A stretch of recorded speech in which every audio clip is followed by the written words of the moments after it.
Assalamualaikum warahmatullahi wabarakatuh. Halo teman-teman, perkenalkan nama saya Karisma Lisada, absen 2 NIM 9323067119 dari Tadris Matematika 5C. Di sini saya akan menjelaskan mengenai salah satu materi di dalam geometri transformasi, yaitu pencerminan. Yang pertama, kita mulai dari pengertian pencerminan. Nah, pasti saya ataupun teman-teman itu sering sekali dalam bercermin. Nah, gerak-gerik atau perbuatan yang kita lakukan di depan cermin itu pasti diikuti secara sama oleh bayangan kita yang tampak di belakang cermin. Nah, pada kesempatan kali ini saya akan membahas mengenai pencerminan atau refleksi di dalam sudut pandang matematika. Nah, untuk memahami lebih jauh, maka kita harus mencoba dan mempelajari mengenai definisi dan juga contoh-contohnya. Simak sampai habis ya teman-teman. Yang pertama yaitu definisi dari 2.6. Nah, definisi ini dapat membantu kita untuk membuktikan teorema-teorema yang ada di dalam materi refleksi atau pencerminan ini. Nah, definisi 2.6 itu mengatakan bahwa sebuah pencerminan pada sebuah garis G itu adalah fungsi mu G, di mana fungsi mu G ini maksudnya adalah fungsi pencerminan itu sendiri yang ditetapkan untuk setiap titik P pada bidang Euclides V sebagai berikut. Ada 2 poin. Yang pertama, jika P itu merupakan elemen dari G, maka mu G terhadap P itu sama dengan P. Atau jika P ini elemen dari G, maka pencerminan terhadap P itu juga sama dengan P. Nah, kita bisa lihat di dalam gambar 2.11 yang A ini, di mana bahwa titik P itu berada pada garis G, sehingga pencerminannya atau refleksi dari P itu juga P itu sendiri. Dan yang kedua, poin kedua yaitu jika P bukan merupakan elemen dari G. Nah, maka mu G terhadap P itu sama dengan Hi. Atau jika P bukan merupakan elemen dari G, maka pencerminan terhadap P ini menghasilkan suatu titik baru yaitu Hi. Nah, sehingga G itu merupakan sumbu dari garis PH. Nah, kita ketahui pada gambar 2.11b ini bahwa titik P itu tidak berada pada garis G, sehingga pencerminan terhadap titik P ini menghasilkan suatu titik baru yaitu titik Hi, di mana G ini menjadi suatu sumbu dari garis PH. Pada contoh terdapat contoh 2.4. Misalkan diberikan sebuah titik-titik nih, yaitu titik A, B, dan titik C, serta garis G. Nah, kita selesaikan untuk masing-masing poin. Yang pertama poin A, karena A aksen itu sama dengan pencerminan terhadap A, dan A itu bukan merupakan elemen dari G, maka G itu merupakan sumbu dari A aksen A, dari garis A aksen A. Nah, ini seperti yang ada di dalam definisi 2.6. Artinya, A aksen itu terletak pada garis L yang melalui A. Jadi, terdapat garis baru yang melalui A, yaitu garis L, dan tegak lurus terhadap G. Nah, selanjutnya, apabila himpunan N itu merupakan irisan dari garis L dan juga G, maka garis AN itu akan sama dengan garis NA aksen. Dan A itu dengan A aksen terletak pada sisi yang berbeda oleh G, artinya tidak berada pada satu garis. Nah, bisa kita lihat nanti kita lukiskan yang pertama pada poin A. Kita harus membuat garis L atau garis baru yang melalui titik A yang tegak lurus terhadap G. Nah, seperti pada gambar ini ya teman-teman. Kemudian kita mencari himpunan N di mana elemennya itu merupakan irisan dari garis L dan juga garis G. Selanjutnya, kita membuat ruas garis di mana garis NA aksen itu kongruen atau sama panjang dengan garis AN. Sehingga garis NA aksen ini merupakan elemen dari L dan juga A aksen dengan A ini terletak pada sisi yang berbeda oleh G. Terlihat sangat jelas di dalam gambar 2.11 bahwa A dan juga A aksen itu tidak berada pada garis yang sama, artinya mereka berseberangan. Kemudian garis L itu tegak lurus terhadap G. Sehingga terbukti bahwa A aksen itu sama dengan pencerminan terhadap A sesuai dengan definisi 2.6.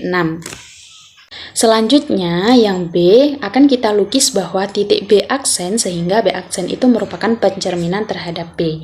Nah, karena B aksen itu sama dengan pencerminan terhadap B dan B itu juga merupakan elemen dari G, maka B aksen itu sama dengan B.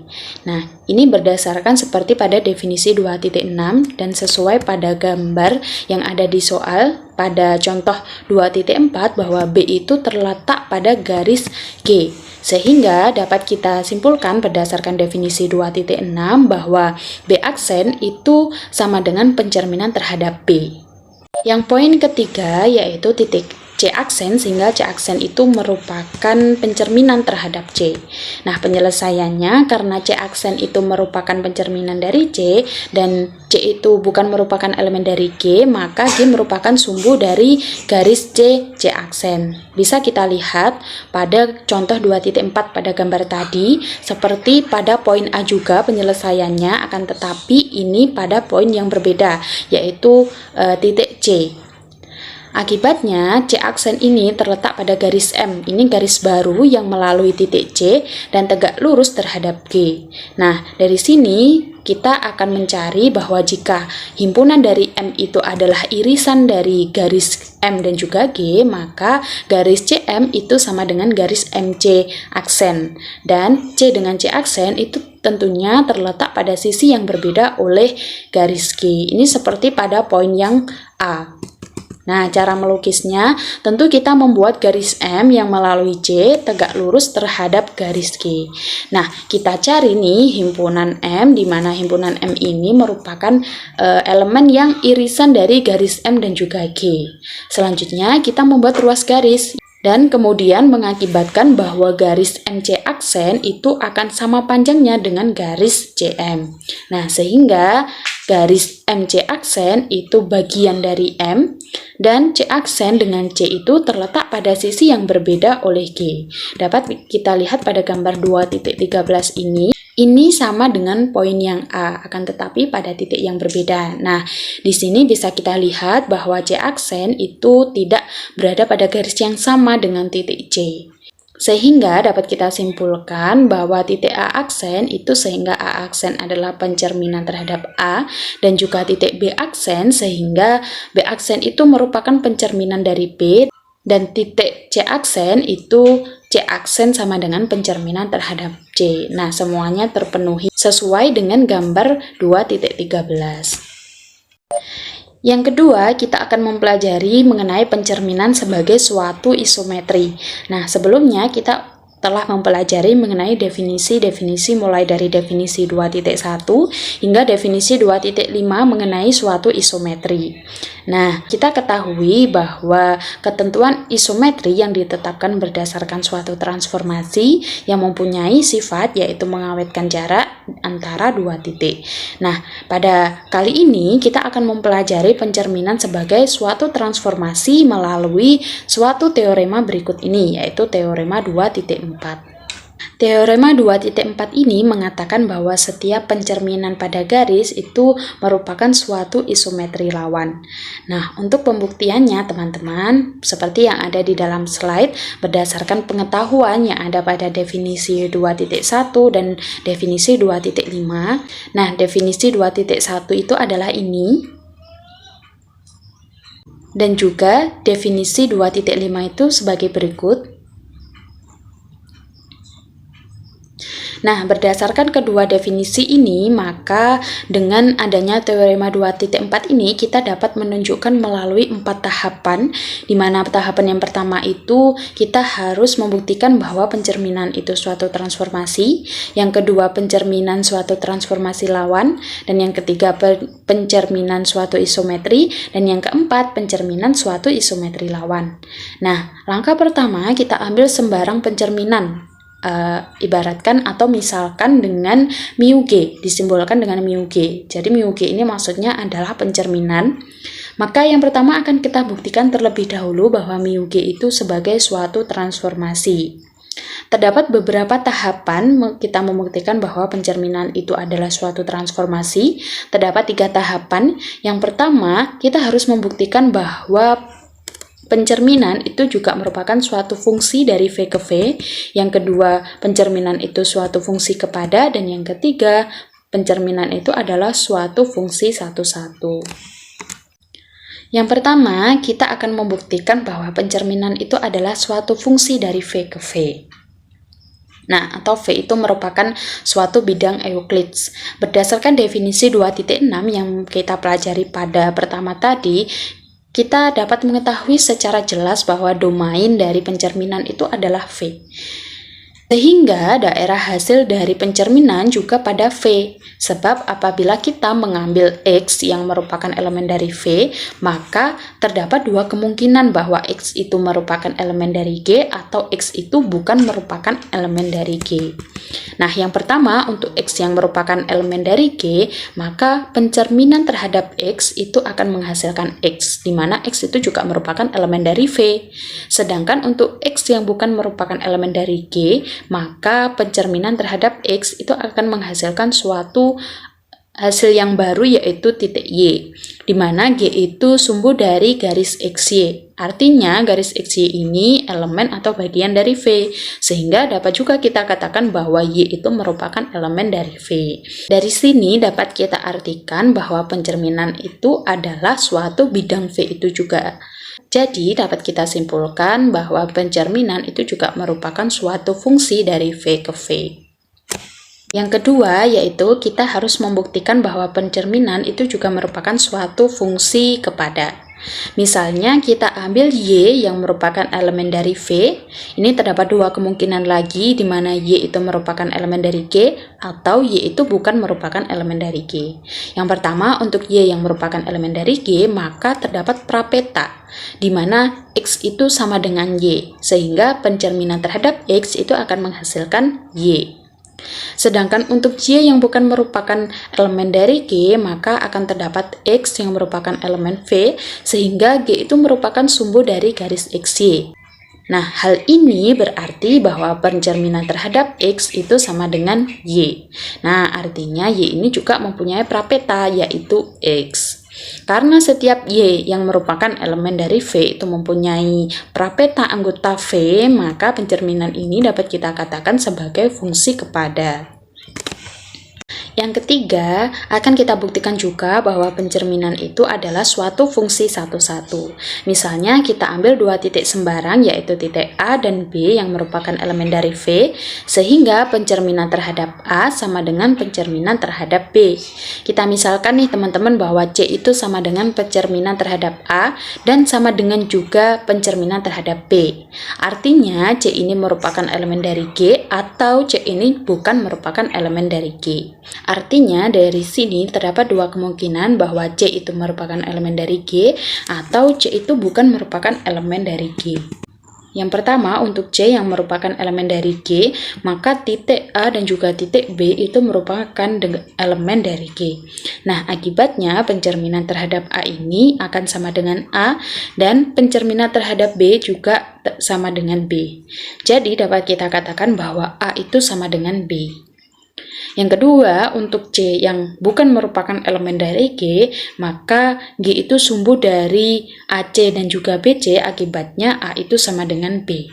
Nah, untuk setiap pasangan A dan B yang merupakan elemen dari V, sehingga pencerminan terhadap A itu sama dengan pencerminan terhadap B yang mengakibatkan A itu akan sama dengan B. Nah, dari sinilah dapat dikatakan bahwa pencerminan itu juga merupakan suatu fungsi satu-satu. Nah, teman-teman, karena mu G atau pencerminan merupakan suatu fungsi dari V ke V dan satu-satu, maka pencerminan itu merupakan suatu transformasi. Nah, teman-teman, sedangkan untuk poin B, C, dan juga D, yang dimana pencerminan itu adalah suatu transformasi lawan, pencerminan itu suatu isometri, dan juga pencerminan itu merupakan suatu transformasi lawan, maka dapat kita ketahui bahwa pada contoh 2.1 yang ini dapat kita simpulkan bahwa pencerminan yang ditetapkan seperti ada pada definisi 2.6 yang kita bahas di awal tadi itu adalah sama. Nah, akibatnya kita dapat menunjukkan bahwa pencerminan atau refleksi itu merupakan suatu isometri. Nah, kemudian berdasarkan pada contoh 2.3, nah, maka kita dapat menyimpulkan nih bahwa pencerminan itu juga merupakan suatu isometri lawan. Nah, selanjutnya teman-teman terdapat definisi lagi, yaitu definisi 2.7 lanjutan dari definisi 2.6. Definisi ini mengatakan bahwa suatu transformasi yang balikannya adalah transformasi itu sendiri, itu disebut dengan suatu involusi. Nah, berdasarkan dari definisi 2.7 ini mengenai involusi, nah kita dapat mempelajari nih sifat pencerminan lainnya yang ada di dalam teorema 2.5. Di dalam teorema 2.5 ini mengatakan bahwa setiap pencerminan pada garis merupakan suatu involusi. Kita ambil pencerminan pada garis yang dinamakan dengan μg, di mana μg ini maksudnya adalah suatu pencerminan. Akan ditunjukkan bahwa μg pangkat min 1 itu sama dengan μg.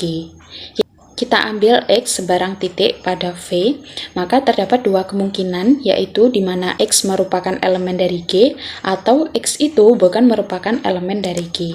Nah, yang pertama, untuk X yang merupakan elemen dari G, akan ditunjukkan bahwa komposisi μg terhadap X itu nantinya juga akan menghasilkan X. Seperti yang terlihat pada tahapan yang ada di slide, bahwa μg terhadap X yang belakang kita operasikan terlebih dahulu, maka pencerminan terhadap X itu ternyata menghasilkan X itu sendiri. Kemudian dicerminkan lagi terhadap X juga akan menghasilkan X kembali. Nah, dari sini dapat dihasilkan bahwa komposisi dari pencerminan terhadap X itu akan menghasilkan yang disebut dengan involusi, yang disimbolkan dengan epsilon terhadap X. Nah, yang kedua, untuk X yang merupakan bukan elemen dari G, dimisalkan bahwa pencerminan terhadap X itu adalah Y.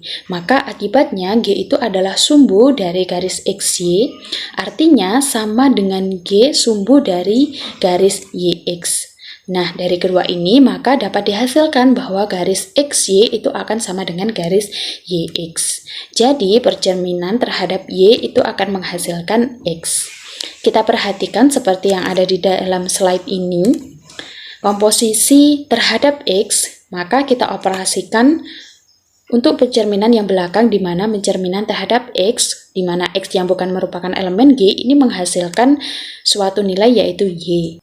Kemudian dicerminkan lagi, yaitu terhadap Y, maka akan dihasilkan sebuah X yang disimbolkan dengan epsilon X, yaitu involusi. Nah, jadi komposisi terhadap X itu akan menghasilkan suatu involusi yang disimbolkan dengan epsilon X untuk setiap X yang merupakan elemen dari V. Nah, akibatnya karena komposisi dari pencerminan itu adalah involusi atau epsilon, jadi μg pangkat min 1 itu sama dengan μg, sehingga teorema ini terbukti. Nah, teman-teman, itulah pembahasan dari saya mengenai pencerminan atau refleksi di dalam materi geometri transformasi. Semoga teman-teman bisa memahami. Saya akhiri. Wassalamualaikum warahmatullahi wabarakatuh.